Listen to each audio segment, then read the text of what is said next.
ఈరోజు శ్రీకాంతాచారి 16వ వర్ధంతి సందర్భంగా ఖమ్మంలో అమరవీరుల స్తూపం దగ్గర తెలంగాణ ఉద్యమకారుల ఐక్యవేదిక ఆధ్వర్యంలో ఉద్యమకారులందరూ కూడా ఘనంగా నివాళులర్పించడం జరిగింది. ఇప్పటికీ శ్రీకాంతాచారి తెలంగాణ రాష్ట్రం కోసం తమ అమూల్యమైన ప్రాణాలు అర్పించి 16 సంవత్సరాలైంది.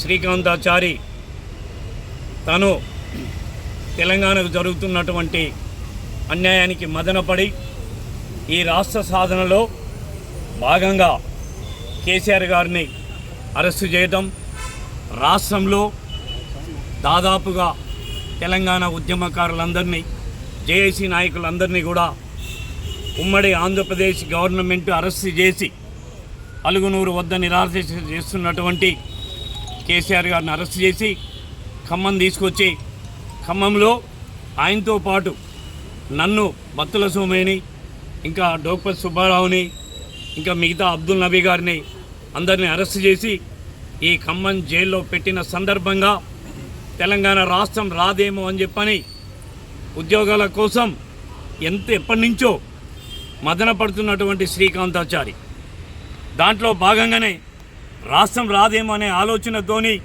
తన ఒంటి మీద పెట్రోల్ పోసుకొని అంబేద్కర్ విగ్రహం దగ్గర ఆత్మాహుతి కావటం జరిగింది. ఆయన మరణంతో రాష్ట్రం మొత్తం కూడా అగ్గిరాజేసినట్టుగా అయింది.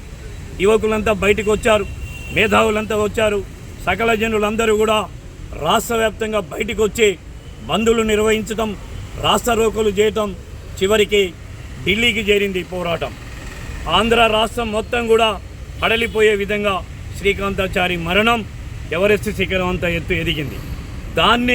దాంట్లో భాగంగానే మిగతా పిల్లలందరూ కూడా ఊరేసుకోవటం, పార్లమెంటు భవనం దగ్గర యాదిరెడ్డి, తర్వాత ఈశాంత్ రెడ్డి, తర్వాత యాదయ్య ఉస్మానియా యూనివర్సిటీలో కూడా పెట్రోల్ పోసుకొని ఈ రాష్ట్రం కోసం తమ అమూల్యమైన ప్రాణాలు అర్పించడం జరిగింది. సోదరులారా, వారి యొక్క త్యాగాల వల్లనే ఈ రాష్ట్రం సిద్ధించింది తప్ప ఎవరో మేము ఏదో చేశాము, మేము పోరాటం చేశాం, మేము ధర్నాలు చేశాం, మేము మద్దతు ఇచ్చినాం, అందుకనే ఈ రాష్ట్రం వచ్చిందని చెప్పని చాలామంది గొప్పలు చెప్పుకుంటున్నారు.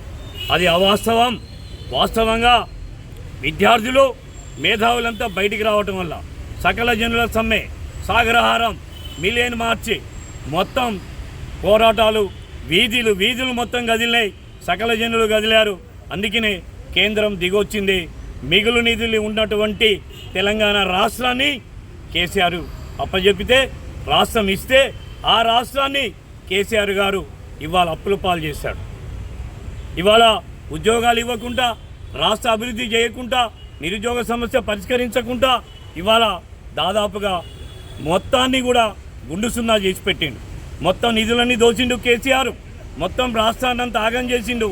ఇలాంటి పరిస్థితుల్లో ఇవాళ రాష్ట్రం అగమ్య గోచరంగా ఉన్నటువంటి పరిస్థితుల్లో మొత్తం మళ్ళీ వీధులకు వచ్చే పరిస్థితి కనబడుతున్నప్పుడు కాంగ్రెస్ పార్టీ దీన్ని ఆసరగా తీసుకొని ఉద్యమకారులకి మేలు చేస్తాం, అమరవీరుల కుటుంబాలని ఆదుకుంటాం, ఇవాళ నిరుద్యోగ సమస్య పరిష్కరిస్తాం, కేసీఆర్ పెండింగ్ ఉంచినటువంటి సమస్యలన్నీ కూడా మేము పరిష్కరిస్తాం, రాష్ట్రాన్ని ఇచ్చింది అభివృద్ధి కోసం తప్ప కేసీఆర్ కుటుంబం కోసం కాదు అని చెప్పని ఉద్యమకారులని, నిరుద్యోగులని, మేధావులని, తెలంగాణ సమాజాన్ని నమ్మించి ఇవాళ ఓట్లు వేయించుకొని గంపగుత్తగా అధికారంలోకి వచ్చినటువంటి కాంగ్రెస్ పార్టీ ఇవాళ చేస్తున్న పరిస్థితి ఏంటి?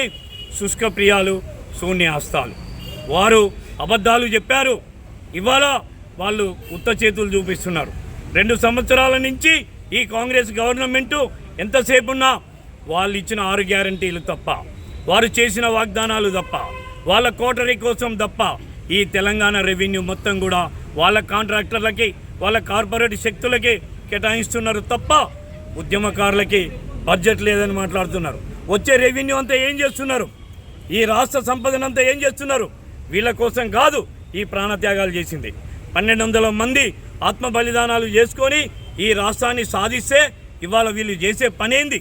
ఇవాళ వీళ్ళే సంపాదించుకుంటున్నారు, వీళ్ళే మొత్తం కూడా పెట్టుకుంటున్నారు. వీళ్ళ పదవుల కోసమా ఈ 1200 మంది ఆత్మ బలిదానాలు చేసుకుంది? వీళ్ళ సంపద కోసమా, వీళ్ళ పదవుల కోసమా? కాదు కదా. కాబట్టి ఇప్పటికైనా సరే కాంగ్రెస్ పార్టీ ఉద్యమకారులకి, అమరవీరుల కుటుంబాలకి ఇచ్చినటువంటి వాగ్దానాలు గనక నెరవేర్చకపోతే కేసీఆర్కి ఏ గతి అయితే పట్టిందో కాంగ్రెస్ పార్టీకి కూడా అదే గతి పడుతుందని చెప్పి ఇవాళ శ్రీకాంతాచారి 16వ వర్ధంతి సందర్భంగా హెచ్చరిక చేయదలుచుకున్నాం. ఇవాళ రాష్ట్రంలో ఉన్నటువంటి ఉద్యమ సంఘాలన్నీ ఏకమవుతున్నాయి, నిరుద్యోగులంతా మద్దతు ఇస్తున్నారు. ఇవాళ మేధావులంతా కూడా ఉద్యమకారులకి, అమరవీరుల కుటుంబాలకి మద్దతు ఇస్తున్నారు తప్ప ఇవాళ కాంగ్రెస్ పార్టీకి మాత్రం మద్దతు లేదు. మా సహాయ సహకారాలు లేకుండా, మా ఓటు బ్యాంకు లేకుండా, మీ ఉద్యమకారులం, అమరవీరుల కుటుంబాల పాత్ర లేకుండా ఇవాళ కాంగ్రెస్ పార్టీ అధికారంలోకి రాలేదు.